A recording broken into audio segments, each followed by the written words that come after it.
The U.S. economy will face great risk if lawmakers do not step up and stave off a looming, far-reaching eviction crisis, an economist with mortgage aggregator LendingTree told CNBC on Friday. With eviction moratoriums lifting across the country, landlords could eventually default on mortgages and the coronavirus pandemic could worsen in the country if tens of millions of renters are put out of their homes in the midst of a tough economy, said Tendayi Kapfidze, chief economist at LendingTree. This really could be catastrophic, and it extends beyond just the rental industry, he said in an interview on The Exchange. It could actually affect the single-family housing market and the economy as a whole.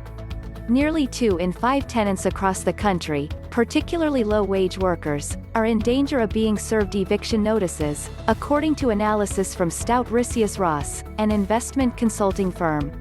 People of color are especially vulnerable. While half of white renters project that they can cover rent, just more than a quarter of black renters feel the same, according to the study.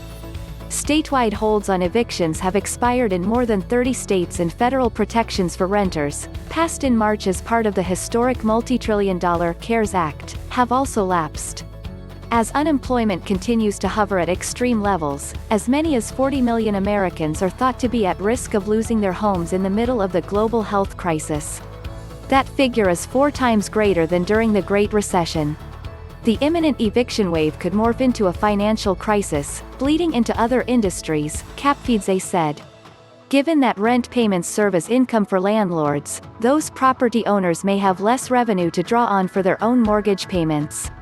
Furthermore, kicking a tenant out of an apartment in the eye of an economic downturn will mean landlords may have a tough time finding a replacement, he added.